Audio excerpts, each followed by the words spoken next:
There was a church deacon who loved to smash with lots of women he met on the internet. His name was Allwine. When this story starts, Allwine is around 42 years old, living in Cottage Grove, Minnesota. On the outside, this dude has got a lot going on. He works as an IT specialist, and he also serves as a couples counselor at a local church. But behind closed doors, he has a massive problem. Despite spending his time helping other couples fix their marriages, he is completely unfaithful to his own wife. He is constantly hooking up and having affairs with different women. He meets a lot of these women online through the infidelity website Ashley Madison. Somehow, Allwine manages to keep these affairs completely hidden from his wife, a woman named Amy. Now, Allwine could just get a divorce from Amy, but he is a very religious guy. Because he is a deacon, this specific church has strict rules against church elders getting a divorce. If he goes through with a divorce, he will lose his prestigious position in the church. Then, one day in 2016, he comes up with a very devious plan. Why not just murder his wife? That way, he won't lose his position in the church, he can keep smashing with all these Ashley Madison women, and he can collect some serious life insurance money. After all, she already has a $700,000 policy in place. But here is the thing. He is a deacon of a church and a well-respected man in the community. He cannot just murder his wife himself. What if he gets caught? So, he decides that he needs to hire a hitman. While the hitman is executing the killing, Allwine can make sure he is somewhere else entirely, establishing a perfect alibi. Allwine has apparently heard that people hire hitmen through the dark web. So, he figures he will do exactly that. He gets access to the dark web and starts searching around. Eventually, he comes across a site called Besa Mafia. It is a site where people can supposedly hire an assassin.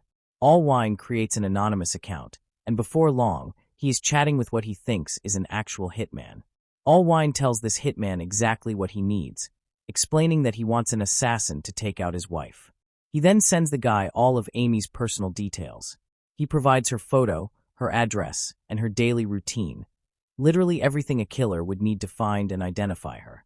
The operator tells him it will cost $6,000 in Bitcoin and promises they will make it look like a car accident. So, Allwine pays the $6,000 in Bitcoin.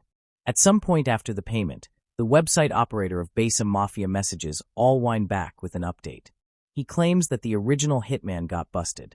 Now they need to hire a sniper instead, which will cost another $6,000 in Bitcoin. That brings the total to $12,000. Allwine pays him the additional Bitcoin, and the website operator tells him, "Cool, we'll get right on it." So Allwine waits, and he waits, and he waits. Several months pass by, but absolutely nothing happens to Amy. She is still walking around, living her normal life. Why? Because here is the catch. This Besa Mafia hitman website isn't actually a hitman website at all. It is a total scam. There are no assassins. There are no murderers for hire. It is just a scammer pretending to be a hitman so they can steal money from gullible people. That completely sucks for Allwine, but things are about to get much worse for him. Later that same year, in 2016, a hacker steals a bunch of data from the website. This data includes a list of targets, a literal kill list of people whom users wanted assassinated. The hacker publishes all of this information onto the open web, and he also hands it over to the FBI. The FBI goes through the leaked data, and sure enough, they see the kill list. Amy's name is right there on it. However, the feds do not know who is actually trying to have her assassinated because Allwine did not put his real information into the Besa Mafia account. He wasn't that stupid. Regardless, the federal agents decide that the best and safest thing to do is to warn Amy. One day, out of nowhere, the FBI shows up at Allwine and Amy's house. They sit her down and tell her the terrifying news. Someone is trying to have her killed. At this point, the feds have absolutely no reason to suspect Allwine. He is a deacon. He is a church counselor. He appears to be completely devoted to his wife. So the agents simply tell the couple to take extra safety precautions, and then they leave. From the very moment the agents leave the house, Amy is terrified out of her mind. She truly believes someone out there wants her dead, and honestly, who wouldn't be scared? Meanwhile, Allwine acts all concerned. He plays the role of the worried husband perfectly. He installs additional security cameras around the property, and he even goes out and buys himself a handgun for protection. Months go by, and Amy is still completely shaken up by this whole assassination plot, living in fear that someone wants her killed. All the while, Allwine still wants to get rid of her. His ultimate goal has not changed. So, he comes up with another devious idea. What if he can harass Amy anonymously and pressure her into unaliving herself? He starts sending anonymous emails directly to her. In these messages, he tells her that he knows all of her dark secrets, insisting that she needs to unalive herself. He threatens that if she doesn't do it, he will murder her family.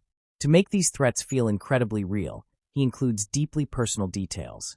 He mentions specific places she has been and things she has done recently, the kind of stuff only a stalker watching her every move would know. He keeps sending these disturbing messages over and over again, but his intimidation plan does not work. Even though Amy is super scared, she is absolutely not going to unalive herself. No way. Eventually, Allwine sees that his psychological harassment just isn't working. He realizes that if he really wants Amy gone, he will have to do it himself. So, he comes up with yet another plan. Why not just slip her a powerful sedative, cause an overdose, and let that take her out? One day, he secretly puts some scopolamine, a drug typically used to treat motion sickness, into her food. Amy eats it.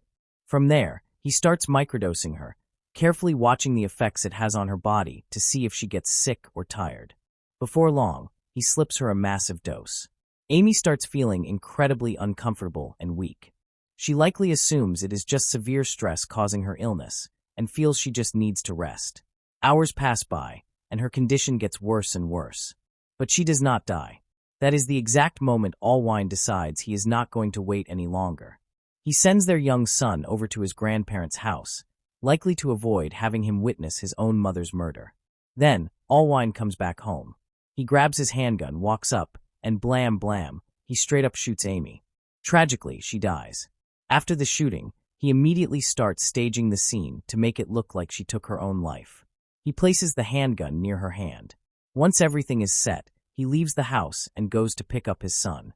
To cement his alibi, the two of them go out to dinner together. After dinner, they come back home.